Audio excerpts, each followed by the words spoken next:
Welcome back, everyone, to Pontos Fathom Press. This is our Pontos Fathom Podcast, episode number 67. It's part 4 of our Mysterium Coniunctionis series. We've got the handy Edward Edinger Mysterium Lectures book to help guide us through this. And I'm also going to bring in another topic into this section. We're going to be talking about the...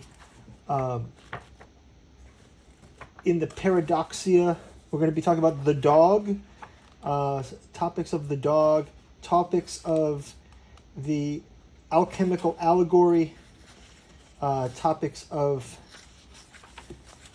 the moon's nature, and sort of things about the lunatic, the mad dog, also salt as an arcane substance, and looking at sort of those alchemical topics, but we're going to look at them in the context of something kind of political or contemporary, and that is this idea of the conspiracy theory trope, or I'm going to even call it a Jungian archetype at this point. It's like a modern archetype of the idea of, okay, let's say there's a political figure, polarizing figure. We find out that there's some mysterious patsy-like person who is involved with their demise, and they also have rumors of affiliations with government agencies. And I've got Jim Mars's classic Crossfire, the Plot That Killed Kennedy, a basis for the Oliver Stone movie JFK. This is a massive, we've talked about it a bit before, but Jim Mars's research into the wacky theories there around the lone gunman, magic bullets, and all of the shenanigans that he exposes in his research. We've also got, more recently, the Tom O'Neill, Dan Piepenbrings, Chaos, Charles Manson, the CIA, and the Secret History of the 60s. Again, another connection to the JFK conspiracy, but also Project Chaos being a destabilizing operation to infiltrate the hippie movement, that Charles Manson shared a government-appointed experimental MK-Ultra psychologist, the same doctor who treated Jack Ruby after he shot Oswald and was certified as insane. And then lastly, John Lennon, some say murder, some say an assassination. Mark Chapman also seeming to have the lone nut kind of trope characteristics. So how am I going to bring this together? Well, that'll be the topic to talk about today.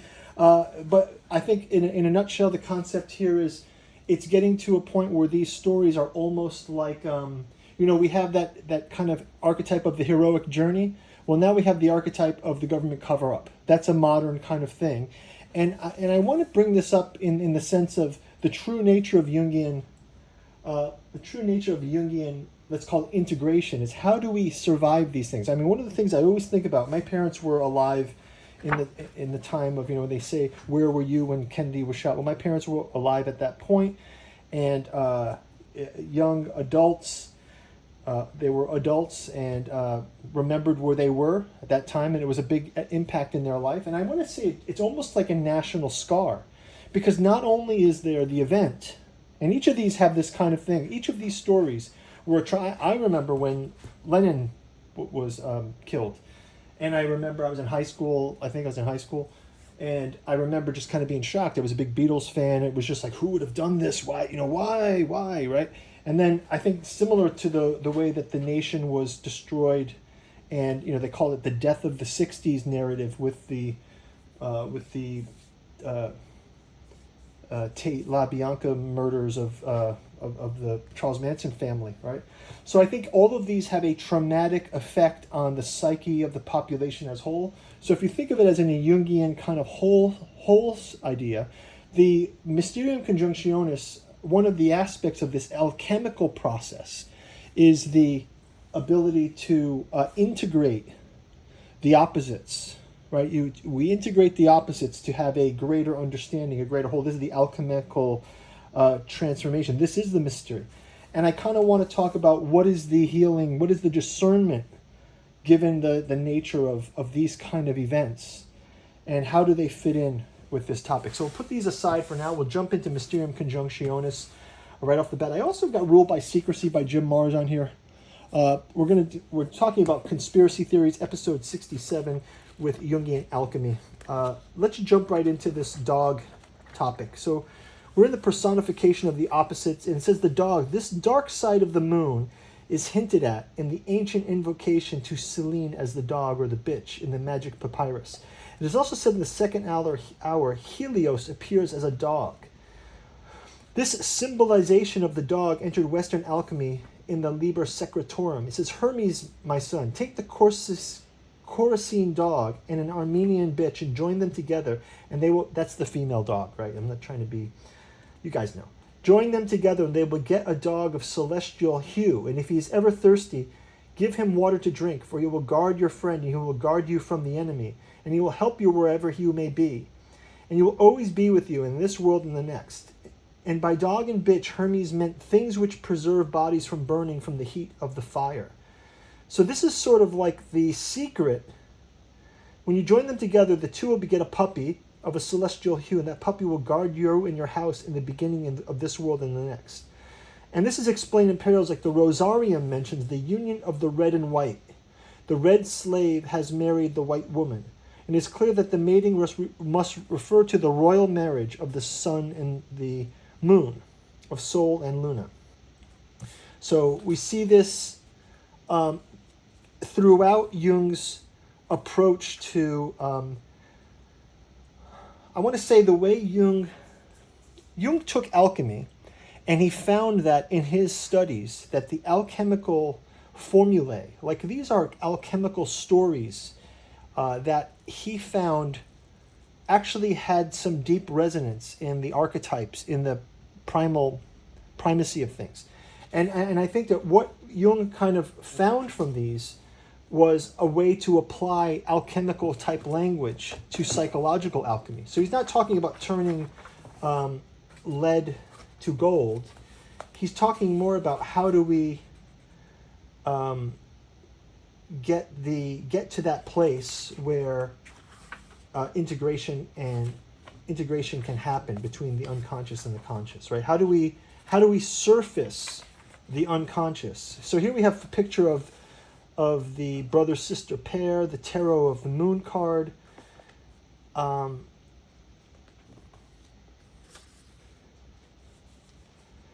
This is Edinger quoting John Keats, and he's talking about the poetic lunar qualities. A thing of beauty is a joy forever. Its loveliness increases. It will never pass into nothingness, but will keep a bow quiet for us in a sleep.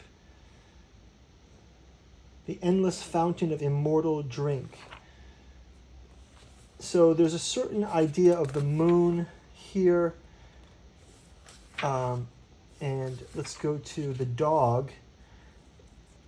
So Jung starts talking about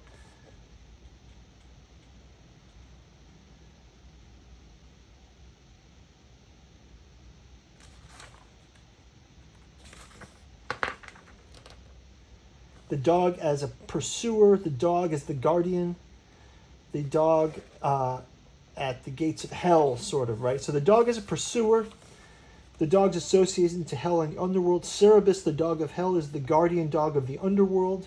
Anyone going into the underworld or coming out must throw a sop to Cerberus in order not to be devoured by him. You must have something to give him or he will devour you. You throw him a hunk of meat to divert his attention so he doesn't chew you up.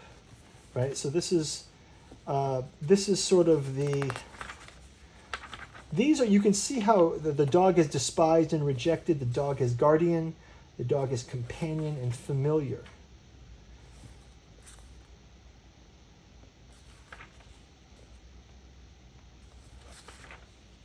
And so now let's go back and look at the book here. There's also this concept of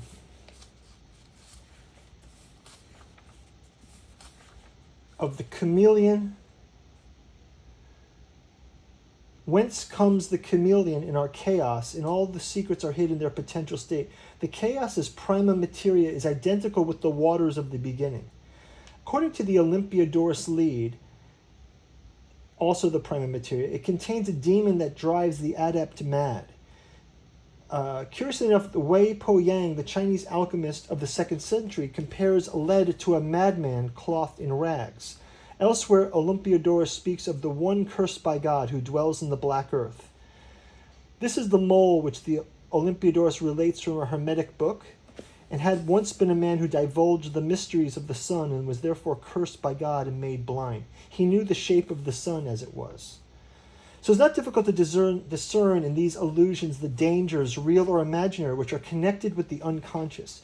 This respect, the unconscious has a bad reputation, not so much as it is dangerous in itself, as because there are cases of latent psychosis which needs only the slight stimulus to break out in all their catastrophic manifestations.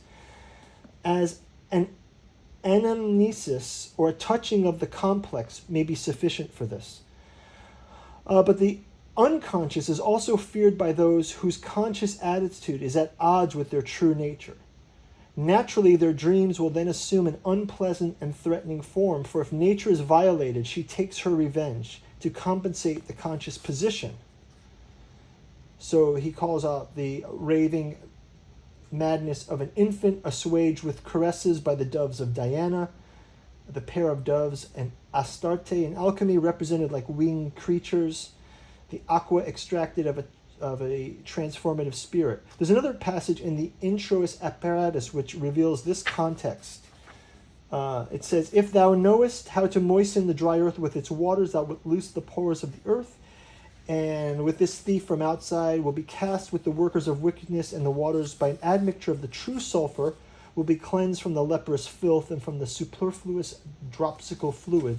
Thou wilt have in thy power the night of Treviso, whose waters are righteous and fully dedicated to the maiden of Diana. Thus by God's command shall the light appear." So we talked about sulfur in our last podcast. We talked about the Jung, the psychedelic Jung, right? We talked a little bit about that sulfur in the alchemical story, and also the way that transformative nature of a psychoanalysis, and we looked at Jung's deep dive into the black books. Potentially, were they the product of some kind of a plant-based medicine? We don't know for sure because he never really writes about it, but if you look at the artwork, it really looks like that. So, so we're talking now about this alchemical allegory. So part of what Jung does in the alchemical writings is the allegory of the alchemical transformation is something that can be appropriated by the psychiatrists, or in psychoanalysis, let's say. This view of the signals from the unconscious that kind of come up. Now, this all kind of comes to mind with, well, two aspects of our topic here. So what's interesting about this topic is there seems to be a thread through these three, and we can call out many more. There's Sirhan, there's assassination of Martin Luther King. There's a lot of these events which almost strike a public level of disruption of the public wellness, right? So with Kennedy, it's like the Camelot has fallen. With the Manson, it's the 60s have fallen. And with John Lennon, it was really like the end of the Beatles.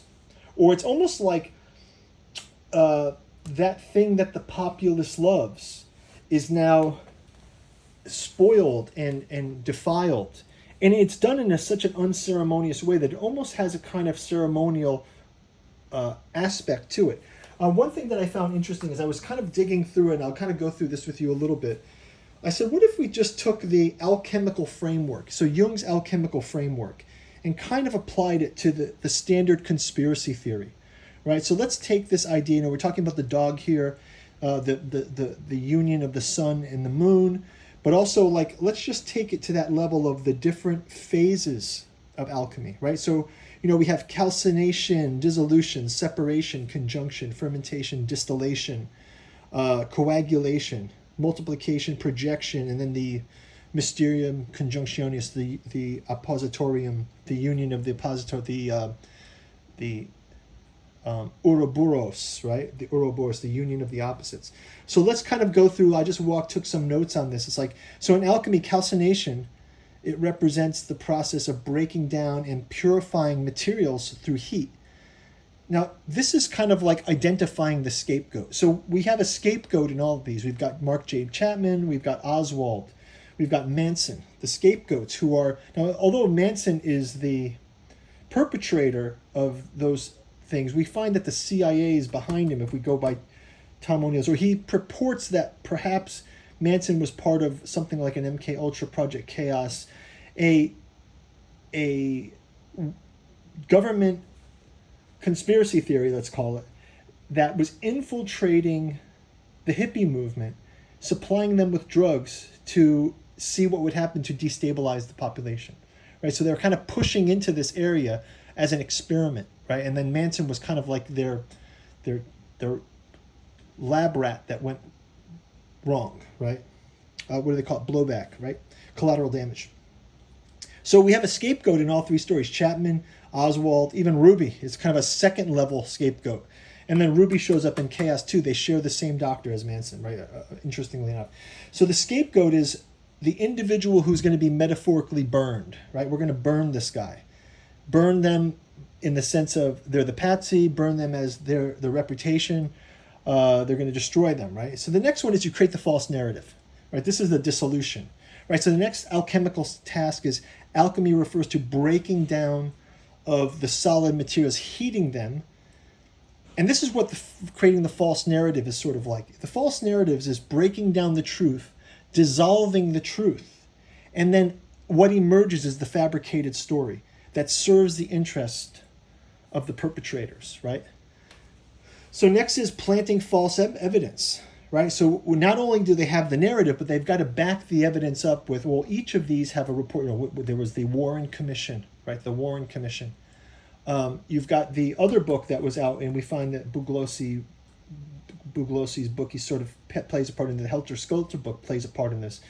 Murder of John Lennon, there's investigations, but if you think even like the 9/11 Commission, there's always, I'm very fascinated at this, speaking of the Mysterium Coniunctionis, I'm fascinated with the pairs of books. Like Crossfire to me sits on one side of the oppositorium, and then the Warren Commission sits on the other side. So one is the official story, and the other one is the work of Jim Marrs debunking the story. It doesn't get to the truth, but at least it's uncovering, right?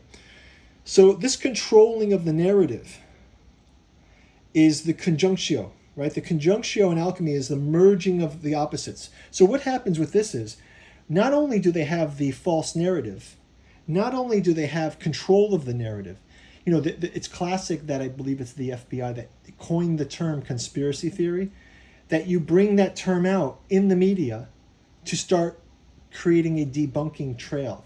So what's interesting about all these books are, there is a public version of what these stories should be, and they've been debunked, right? These guys are out there writing books debunking these things. But this control of the narrative keeps the overpopulation in a kind of stupor, in a kind of dark side of the moon state, in a kind of a sleep almost, right? And so controlling the narrative involves the merging of disparate elements of, say, propaganda, media manipulation, misinformation, right? That serves the perpetrators, again. So silencing of the patsy, right? We see it a lot, imprisoning Manson or pushing him to the edge of this craziness. In Oswald's case, he was, Oswald was also killed. And in Mark Chapman, he's in prison, but he confessed to the crimes and he doesn't even naturally remember everything that happened. But because of his fragile and potentially manipulated state, he doesn't necessarily remember it. We don't know. And then also you maintain the illusion of justice. This is the distillation, right? In each of these, like you said, there's a Warren Commission. There's an investigation. He confessed to the crime. Because Chapman confessed to the murders of Lennon, there was no investigation. They said, oh, I'm the killer, done, closed book. So it never got into it. It took Fenton Bresler his own research. Now, he was a barrister, and he went and did the FOIA acts. And shout out to shout out to Professor Hamamoto who turned me onto this book. I picked this one up after seeing Tom O'Neill on Rogan, and then Jim Marrs. I've just known Jim Marrs for a long time, but I think even Dark Journalist I think has a lot to do. I think these are cases for me of people that are at least having the real conversations that are surfacing some of this information and allowing us to have some discernment, having some critical thinking about these things. Okay, so the next one would be the coagulation, alchemical coagulation is this re-solidification of the materials. You divert the attention from the truth, the lone gunman, the magic bullet, the helter-skelter theory, right? The crazed, obsessed fan that was either hated John Lennon or wanted to be John Lennon. They can't get the story straight, right? But they divert the even with the magic bullet, you've got Oswald. Did he have Russian ties? Was he an agent? Oh no, it doesn't matter. We just divert the truth. We muddy the waters by diverting the truth. So this muddying of the waters is also a tactic. Red herrings, distractions, and scapegoating tactics that kind of wrap the story up in a bow, right? Building 7. Protect the real culprits. Now this is the weird thing. Who are the real culprits? Right? Who are the real culprits? In these cases, it's so well orchestrated. I mean, you could say it's the government, right? You could just say that. But it's so orchestrated that we never know the faces. We remember the patsy names, right? We know all their assassins' names, but we don't know the perpetrators, right? We don't know the people behind the scenes, right? So this perpetuating the cover-up, this is projection. Alchemical projection is projecting the qualities onto others. The real assassins don't get named, but we project their assassination onto these scapegoats. And this perpetrating cover-up, you project the blame, the guilt, the responsibility, and then you project innocence, righteousness. I mean, think of even in 9/11, it's like that patriotism that came out of it. Even they try to make Ruby was somehow being patriotic when it comes up that he was probably also part of some kind of op, right? But I think, again, this perpetuating the cover-up is probably the biggest part of the way that these are unhealable events, right? I really feel like that the Kennedy assassination was a huge scar on that generation that lived through that time.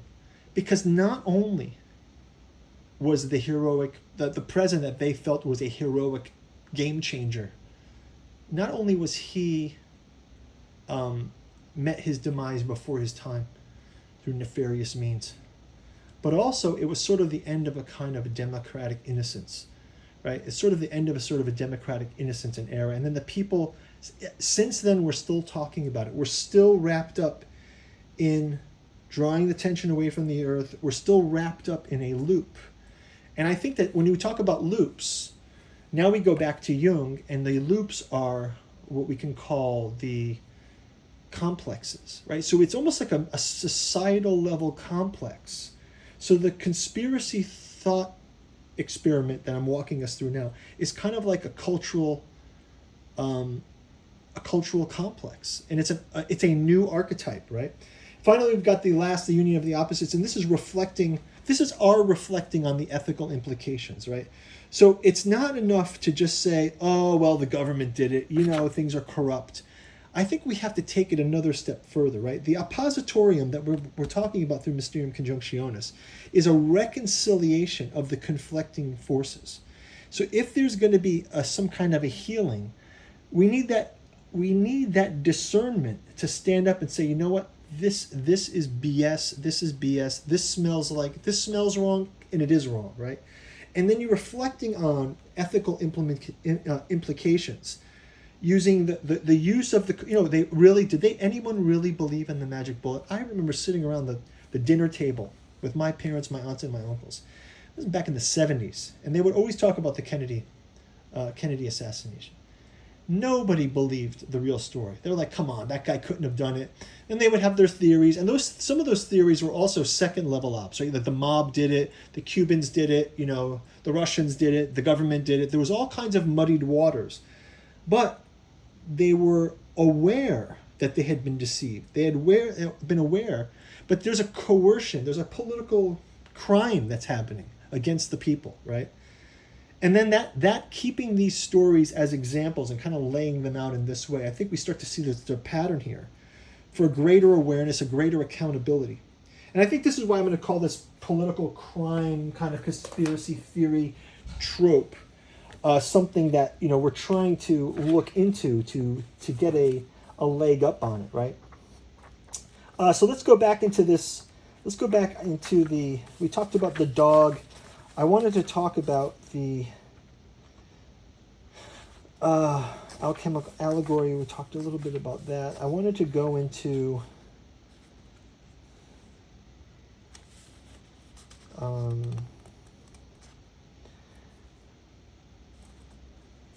what the union of opposites really means transcends human imagination.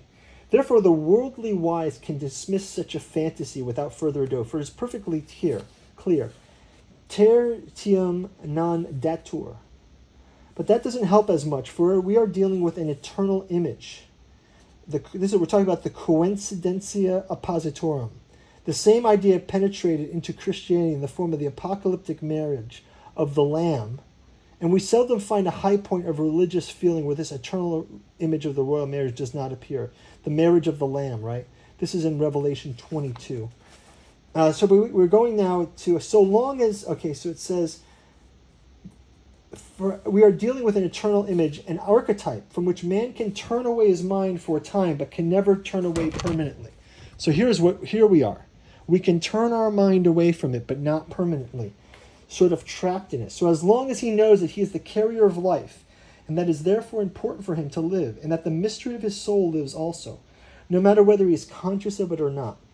But if he no longer sees the meaning of his life and its fulfillment, and no longer believes in man's eternal right to this fulfillment, then he has betrayed and lost his soul, substituting it for madness, which leads to destruction, as our time demonstrates all too clearly.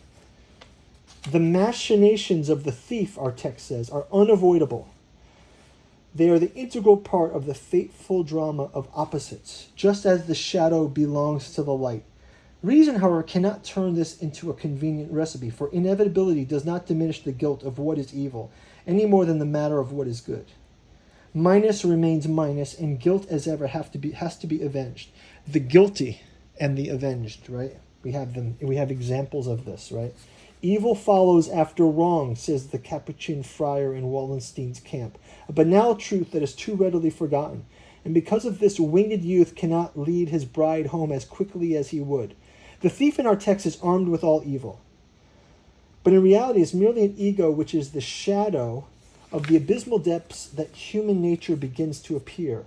Increasing psychological insight hinders the projection of the shadow. So increasing psychological insight hinders the projection of the shadow. We call this agency, right?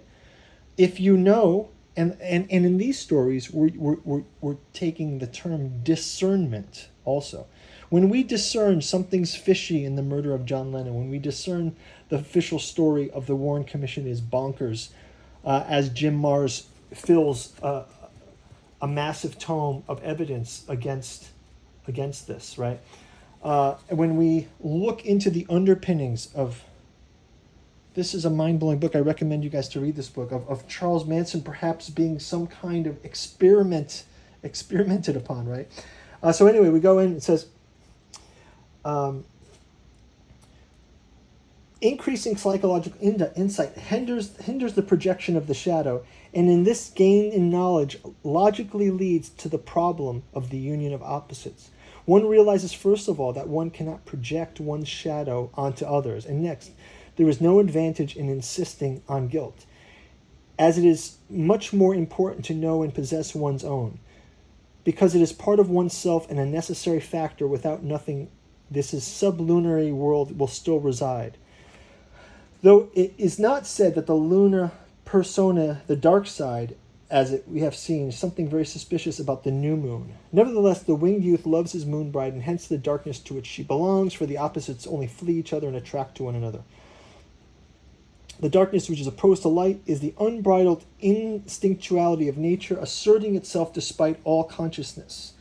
So I think that some of this, we know that Jung has kind of got some kind of deep-seated, he wants to be a biblical prophet, I think, in some kind of weird way. But I think one of the things that this kind of brings to mind for me is it's not so much closing the books on it. It's realizing that the truth will out, and if we're caught up in the loop of these things, we're still victims to it. But once we give it some agency, once we shine the light on it, right, and you realize, something's fishy, even that's enough. That is enough light to sort of illuminate the fact that we can kind of understand the nature of, think of it from this point of view. Mark J. Chapman, Oswald, Lennon, Kennedy, Ruby, Manson, the victims, the Manson family as kind of like victims also, perpetrators and victims all rolled into one. It's a very sad mix, right? And I think that this this sort of space that gets opened up by these kind of things is definitely something that is kind of a manifestation of evil, in the world. Right? A good man succumbs to evil, the sinner is converted to good, and so the uncritical eye is the end of the matter. To the uncritical eye is the end of the matter. But those endowed with a finer moral sense or a deeper insight cannot deny that this seeming one after another is in reality a happening of events side by side. And perhaps no one has realized this more than St. Paul, who knew that he bore a thorn in the flesh, and that the messenger of Satan smote him in the face, lest he be exalted above measure. The one after another is a bearable prelude to the deeper knowledge of the side-by-side. And for this is incomparably more difficult. Again, the view that good and evil are spiritual forces outside of us and that man is caught in a conflict between them is more bearable by far than the insight that the opposites are ineradicable and indispensable preconditions of all psychic life, and so much that life itself is guilt. Even a life dedicated to God is still lived by an ego, which speaks of an ego to assert an ego in God's despite, which does not instantly merge itself with God, but reserves for itself a freedom and a will which it sets about outside of God and against him. How can it do this against the overwhelming might of God? Only through self-assertion, which is sure as its free will as Lucifer. All distinction from God is separation, estrangement, and falling away. Therefore, Christ without the stain of sin, because he stands in the whole of the Godhead. Man, however, is branded by the stain and separation from God.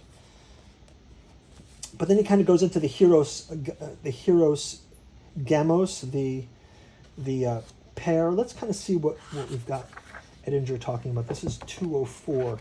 Edinger's got great insights into this stuff. Let's take up 204.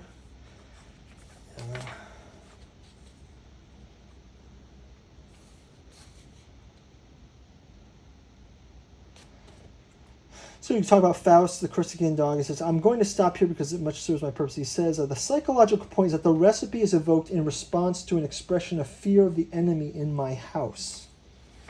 Fear of the enemy in my house.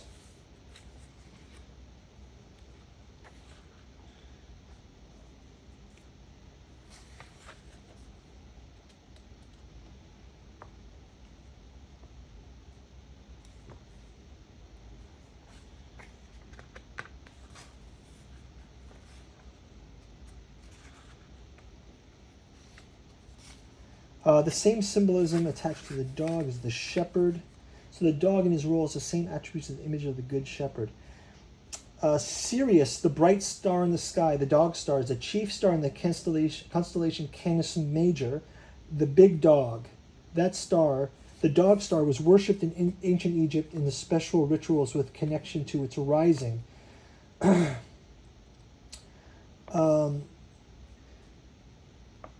For the Logos is a dog whose guard protects the sheep against the wiles of the wolves. You know, the other thing is very interesting. It's like this sort of part of that narrative of all of these stories is Chapman claims that he was hearing messages to kill John Lennon Manson claims he was hearing messages in the Beatles songs to kill, to do his killings, and to raise this helter-skelter thing, right? And then you have, supposedly, Oswald was a communist who was listening to the siren song of Marxism or something like this, right? This is what we're supposed to believe. But they all have this story of listening to a false siren, a barking dog kind of concept, right? And so let's bring it around to the salt. I think we wanted to talk about salt at the end here. So salt as the arcane substance. So in this section I shall discuss not only salt, but a number of symbolism that are closely connected with it. In the seawater, the baptismal quality, the turn to the Red Sea, which I have included in the latter scope of the symbol. Since Luna symbolizes the unconscious, salt as one of its attributes, it's a special instance of the lunar symbolism. This explains the length of the present chapter. Owing to the theory of correspondentia, regarded as axiomatic in the Middle Ages, the principle of each other of the four worlds, intelligible or divine, heavenly, earthly, and the infernal, correspond with each other. So we have mercury lapis, mercury serpentis, sulfur, and salt in this quaternary. The equivalent of the celestial round is a planetary pair, Sol and Luna, sponsus and sponsa. And this is Christ, God, Holy Ghost, and Mary kind of closes off that quaternary.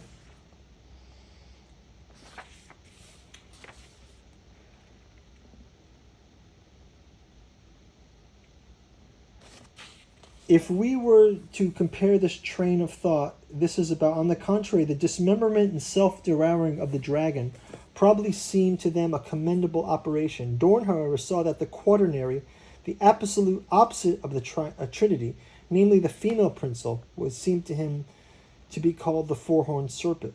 This insight may have given a glimpse into the core of the problem.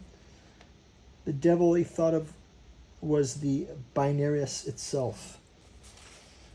If we compare this train of thought to the Christian quaternary, the Gnostics, man in the dark abyss of the world, the Deus abscontius, have not yet been taken up. Alchemy, however, is the herald of this still unconscious drive for the maximal integration which seems to be reserved for a distant future, even though it originated with Origen's doubt concerning the ultimate fate of the devil. Like, what is the... So they used to meet on what would be the fate of the devil at the end of time. Is he redeemed?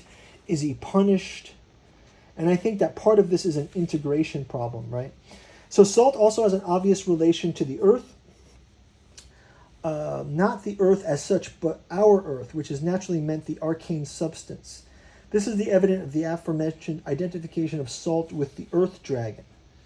What remains below, this is from the full text of Milius, runs, what remains below in the retort of our salt is that our earth, and it is of a black color, the dragon will eat its own tail, for the dragon is the matter that remains behind after the distillation of water from it.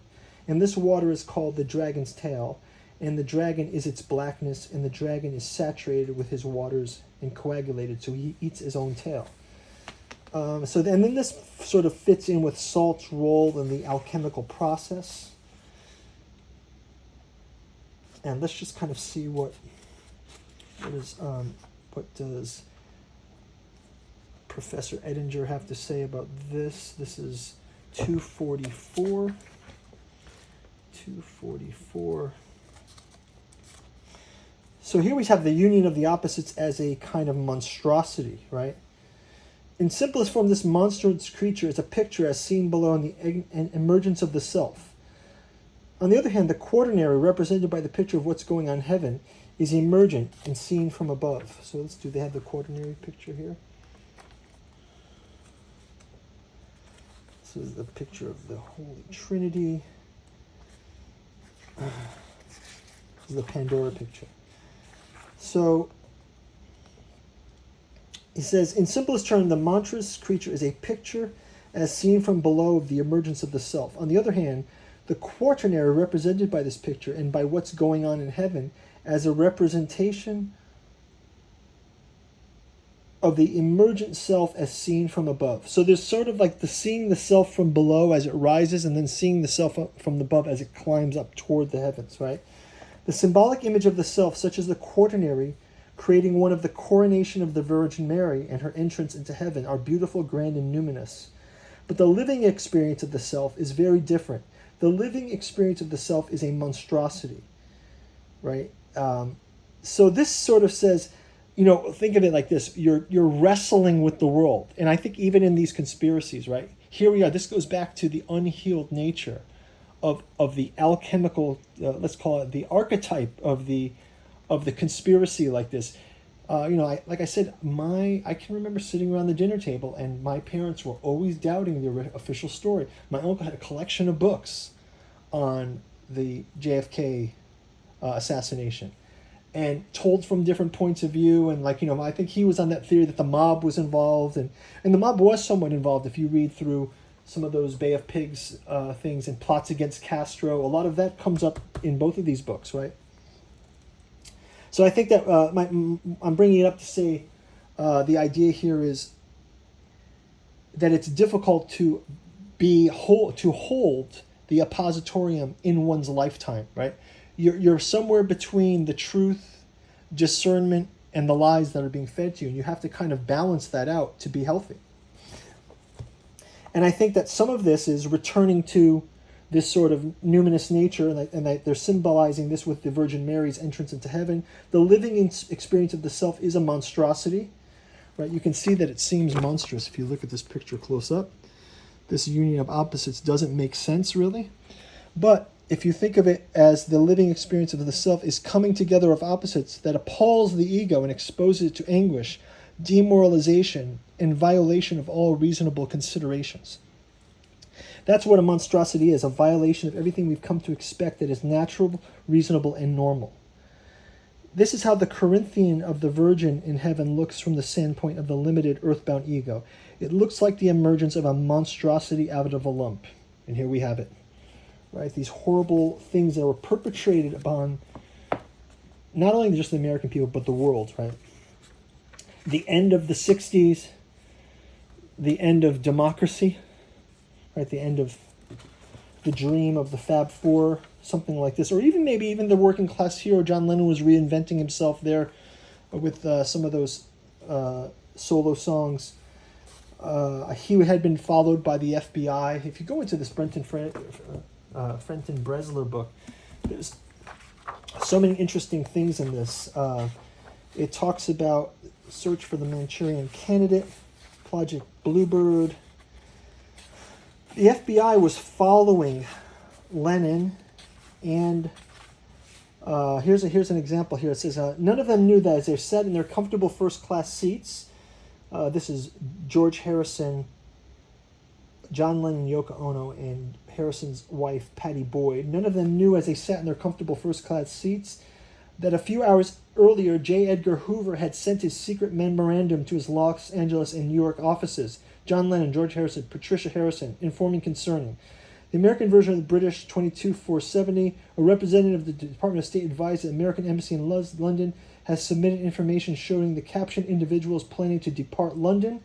While Lennon and Harrison have shown no propensity to become involved in violent anti-war demonstrations, each recipient remains alert for any information of activity on their part for information indicating that they are using narcotics or to submit any pertinent information obtained in form suitable for dissemination. So they're keeping an eye on them. They're basically keeping an eye on them, right? And this is also, they were classifying cannabis as dangerous drugs. Isn't that interesting? While they were also perpetrating these kind of things, right? And doing Vietnam. And Lennon would speak out about all of these things. And I think this is part of the story. So Lennon was speaking out against war, speaking out against criminalization of drugs, speaking towards social anti-Vietnam speech. Kennedy also going to potentially share information with the I think I saw in Dr. Journals sharing the UFO file with the Russians, perhaps. Was that what got him something with aerospace? Obviously, not looking to end the war. These were things that were no-nos, right? And the old guard wouldn't have it. And then this is infiltrating the 60s movement, the hippie movement. Very, very odd. Let's go back. Let's just wrap it up. I think I'll wrap it up here. I want to just call out in Jim Mars' other book I've got on the table, Rule by Secrecy. This book has got something about Quigley, Carol Quigley, 86, 89.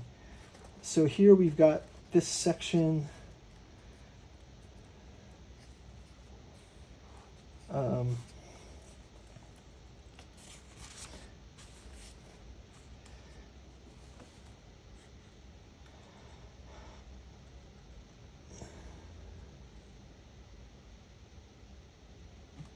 Says Professor Carol Quigley, a prominent historian, professor of the history of foreign services of Georgetown, Rhodes Scholarship, Clinton's mentor, is known to everyone, was not so widely known as Rhodes in 5 previous wills left his fortune to form a secret society which was devoted itself to the preservation of the British Empire. Since Quigley and many others identify the Round Table groups. So it says here, looking through some of these, like John Ruskin, Cecil Rhodes, Karl Marx. They even call out Madame Blavatsky, Theosophical Society, Edward Bulwer Lytton, Order of the Golden Dawn. I'm writing about David Icke here. Oscar Wilde.